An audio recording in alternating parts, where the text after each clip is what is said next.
Selamat pagi anak-anak. Assalamualaikum warahmatullahi wabarakatuh. Hari ini pertemuan kita akan mempelajari tentang mikrometer skrup dan jangka sorong. Bagaimana cara mengetahui menghitung mikrometer skrup dan jangka sorong. Tolong diperhatikan dengan seksama ya.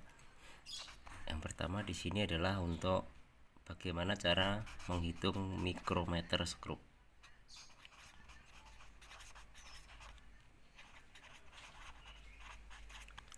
Mikrometer skrup ini itu alat untuk mengukur diameter ya, alat untuk mengukur diameter.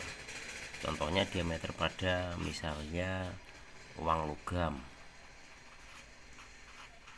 ya, misalnya uang logam.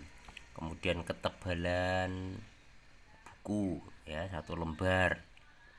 Nah, itu termasuk alat yang biasa dipakai adalah mikrometer skrup. Nah, bentuknya seperti apa mikrometer skrup? Oke, mikrometer skrup kurang lebihnya seperti ini. Saya gambarkan secara sederhana saja. Nah, ini ada skala-skalanya. Oke, ini ada skala.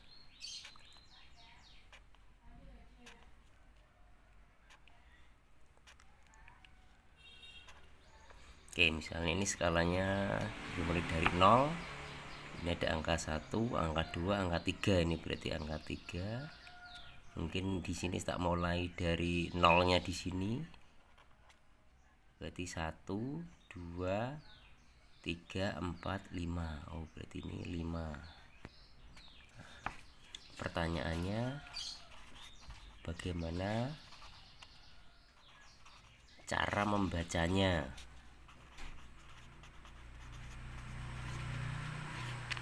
Pertanyaannya cara membacanya.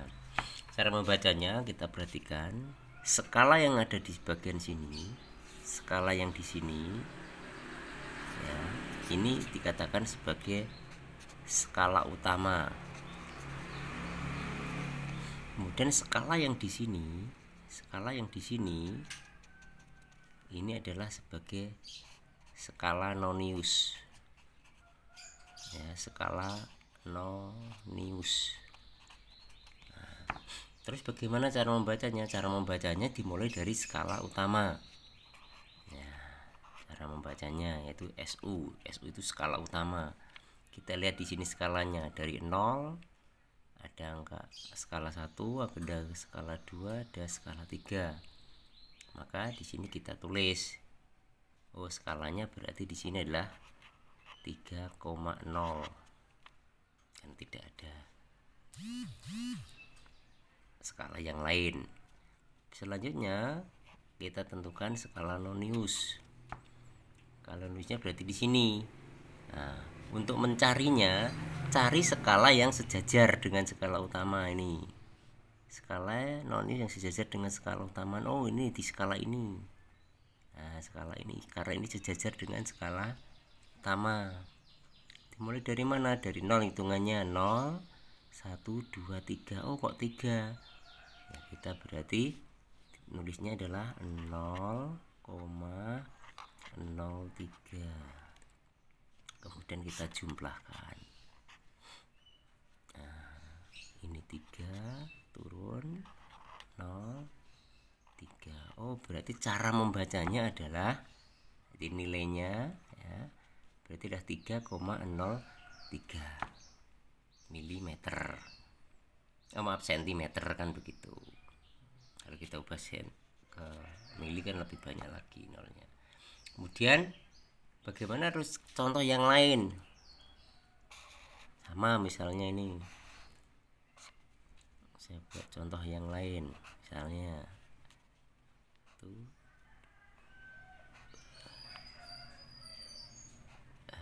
ada skala lagi, ada skala lagi, ada skala lagi. Nah, misalnya ini angkanya 5 misalnya. Saya mulai angka 5. Nah, misalnya di sini saya mulai angka 10, di sini 10. Nah, sini ada angka 14 misalnya. Bagaimana cara membacanya? Cara membacanya sama. Itu dimulai dari kita lihat skala utamanya dulu. Skala utamanya kalau seperti ini ada skala 5. Kemudian di sini di bawah ada skala lagi. Ini cara membacanya adalah nilainya adalah setengah. Ya, bacanya adalah setengah atau 0,5 nilainya. Jadi bacanya begini, skala 5, kemudian 5 setengah, ini ke ini 6, 6 setengah, 7, 7 setengah, kemudian ke 8, 8 setengah. Sama kan di sini berarti 5, 6, 7, 8. Karena ini yang berdekatan dengan garis dari skala nonius ini adalah nilai setengah, ya berarti nilainya kan berarti 8 setengah atau 8,5. Bagaimana untuk skala nonius?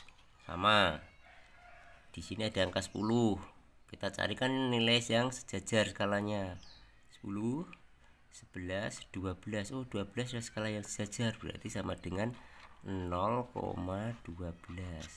Berbeda dengan yang di atas tadi. Kalau nilai di bawah 10 pakainya 0,0. 0,0 berapa kan gitu. Kalau 9 ya 0,09, kalau 10 ya 0,10. Di atas 10 0,11, 12 dan seterusnya. Nah, seperti ini contohnya. Tinggal dijumlahkan. 2, 6, 8. Oke, berarti ini ketemu cara membacanya. Ini untuk skala mikrometer skrup. Bagaimana untuk jangka sorong? Oke, ini jangka sorong. Oke, ini kita bahas dengan jangka sorong. Jangka sorong ini alat yang dipakai untuk menentukan balan ini ya. Misalnya ini besarnya ya, misalnya kamu punya lubang ya, kamu punya koin ya, koin itu diukur ya, besarnya, panjangnya. Nah, ini untuk skrup misalnya ya, diukur, oh panjangnya berapa atau tebalnya kan begitu. Ini jangka sorong bisa dipakai untuk mengukur ketebalan kan gitu ya. Ini kemudian bagaimana cara menghitungnya? Oke, gambar jangka sorong ini secara sederhana saja. Yang penting kamu tahu cara menghitungannya, karena nanti di latihan-latihan ulangan ujian nanti akan muncul soal-soal semacam ini. Oke, ini perhatikan caranya. Saya buat skalanya. Tolong diperhatikan cara membuatnya. Jadi tidak asal-asalan.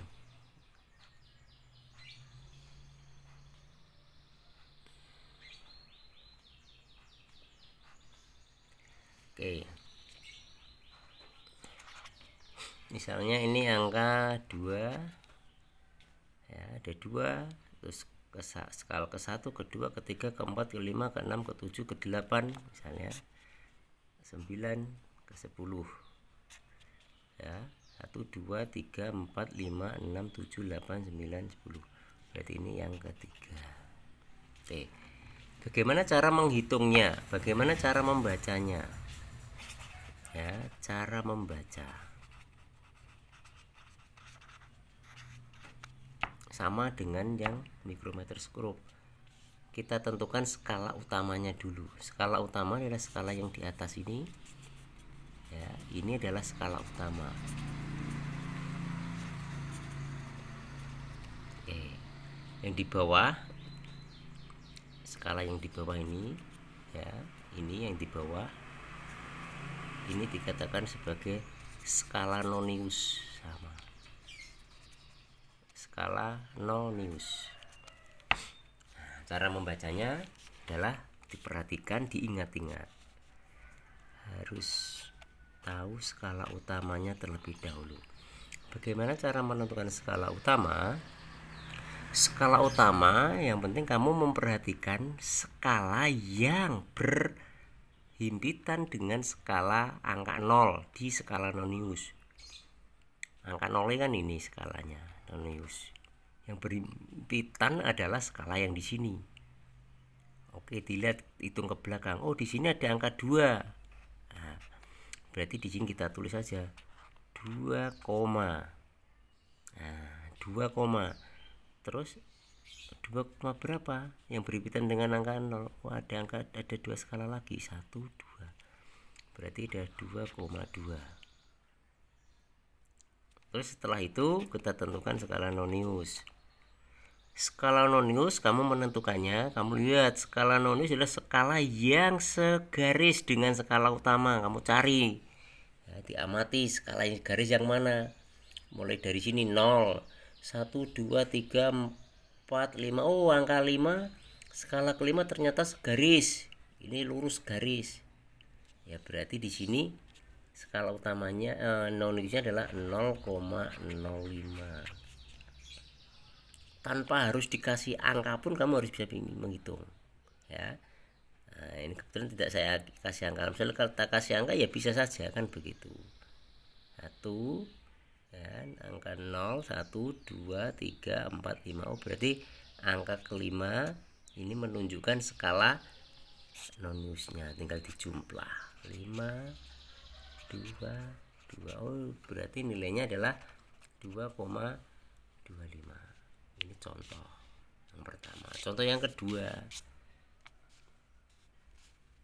oke, saya buatkan lagi contoh yang kedua. Oke, skalanya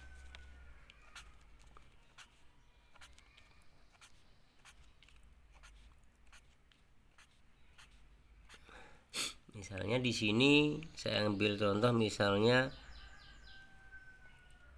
angka 11 di sini, misalnya angka 11 di sini. Di sini ada angka 0.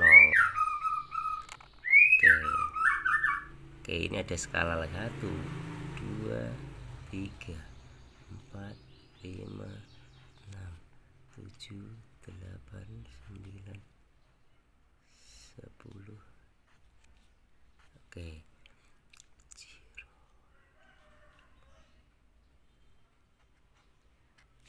Oke, bagaimana cara membacanya? Nah, cara membacanya sama, cara membaca. Kita tentukan skala utama SU. Di sini ada angka 11. Berarti ke sana berarti ke 12, ke sini berarti ke kiri berarti ke angka 10. Berarti intinya skala ini sebelum, kalau ini saya gambar banyak, berarti kan ada angka 10 di sebelah sini, ada angka 10 di sebelah sini. Nah, tapi yang berdekatan dengan angka 11 di sini, kita tinggal hitung, angkanya keberapa, berarti ya mesti 10 kan begitu, jangan 11-nya, karena 11-nya kan kurang, ini belum melebihi angka 0-nya, berarti masih di angka 10. Koma mesti, nah, komanya dihitung ke belakang aja kan. Nah, di sini habis 9 kan sampai 10, 11. Oke, di sini agak skala banyak. Ya, ini ada angka skala 0 di sini. Oh, menunjukkan angka yang di sini. Berarti ini hitungannya mesti angka yang ke-8, 10,8.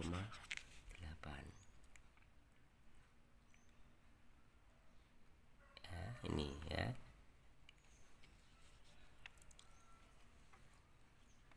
Ya, saya ulang lagi. Jadi untuk menentukan seperti ini, kalau ini kita tarik garis ke belakang skalanya, ini nanti di sini ada angka 10.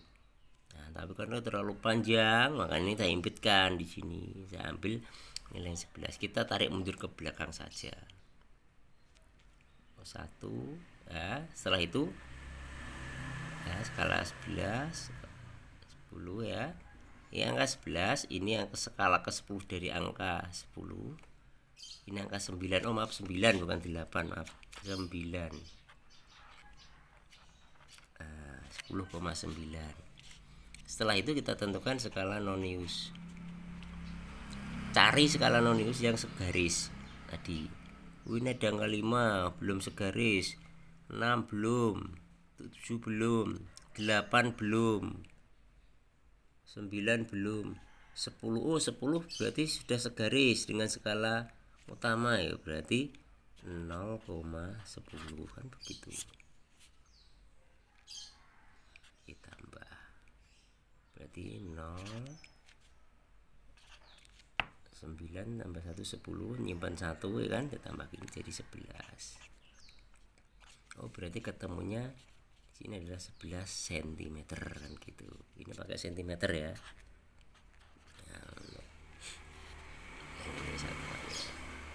Oke. Ini kalau kita menghitung jangka sorong, untuk latihannya nanti menyusul ya, nanti akan saya kasih latihan.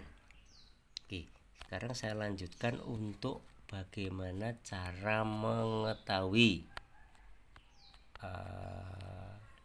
luas dari daun ya. Oke, ini adalah daun. Bagaimana kalau kita ingin mengetahui luasnya? Kalau seperti ini, luas kan bisa diukur kalau kita tahu panjang dan lebarnya. Karena daun ini kita tidak tahu panjangnya berapa, lebarnya berapa, karena bentuknya yang tidak teratur, sehingga kita menentukannya dengan menggunakan luas bidang dengan menggunakan garis kotak. Nah, alat bantunya adalah kertas kotak-kotak seperti ini. Oke ya, ini sudah saya gambar misalnya seperti ini. Nah, gambarnya sudah saya seperti ini udah. Setelah itu kita menentukan bagaimana cara menghitung luasnya. Cara menghitung luasnya, langkah yang pertama kamu harus tahu luasnya kotak-kotak ini. Kertas kotak ini berapa, kan begitu. Petak kotak ini berapa, satu luasnya, panjangnya berapa, lebarnya berapa. Ibaratnya saja kalau kita luas kotaknya misalnya, misalnya ini untuk panjangnya kotak, misalnya satu kotak ini ya, misalnya saya anggap ini adalah 1 cm, contohnya 1 cm, kemudian lebarnya 1 cm, maka untuk luasnya, luas alas kotak ini berarti sama dengan 1 kali 1, berarti 1 cm persegi. Ini contoh, ibaratnya adalah satu kotak ini panjangnya 1 cm, lebarnya 1 cm, sehingga luasnya adalah 1 cm persegi. Nah, bagaimana untuk menentukan luas daun ini? Sama cara menentukan. Langkah yang pertama, langkahnya yang pertama kamu harus menentukan kotak yang penuh. Berarti kamu harus menghitung kotak penuh. Kita hitung dulu kotak penuhnya ada berapa jumlahnya. Nah, seperti ini belum penuh ya kan, berarti kita hitung dari yang penuh dulu. Nah, ini juga tidak penuh ya kan, mulai dari ini kita hitung penuh, berarti 1, 2, 3, 4, 5. Ini penuh, ini tidak. Oh ini penuh lagi, 5 tadi ya. 6, 7, 8, 9, 10, 11, 12. Ini tidak penuh, 12 ya. 13, 14, 15, 16, 17, 18, 19, 20, 21, 22, 23, 24. Oh, kotak penuhnya berjumlah 24 buah.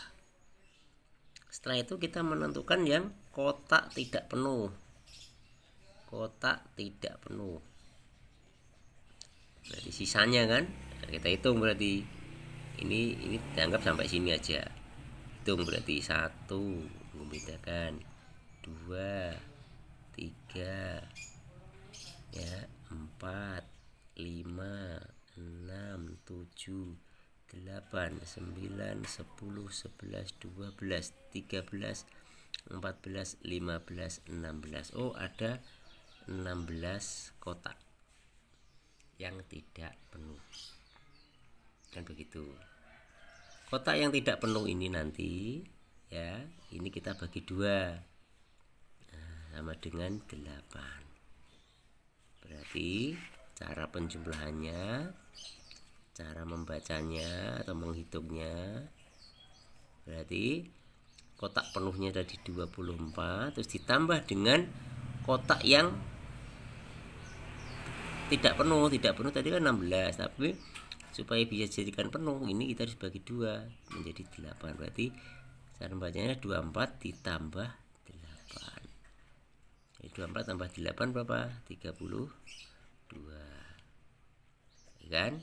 Nah, setelah hasilnya 32 dikalikan dengan luas alasnya ini tadi, luas alas dari kotak yang hitung pertama tadi ini. 1 cm persegi, maka luasnya menjadi 32 cm. Nah, oke. Ini berarti luas daun ini kurang lebih ya, luasnya adalah 32 cm persegi. Dan tergantung nanti kalian tugasnya. Kalau luas petaknya ini lebih dari 1, nanti dihitung bener ya. Ini tadi kan contohnya. Nah, nanti kalau kamu menghitung di sini luas kotaknya besar-besar, bisa 2 cm, 3 cm, ya terserah, nggak apa-apa. Yang penting caranya sama begitu. Oke, demikianlah pertemuan kali ini untuk menghitung jangka sorong, mikrometer skrup, dan luas pada daun. Nanti dikerjakan latihannya. Terima kasih, selamat pagi, salam sehat. Assalamualaikum warahmatullahi wabarakatuh.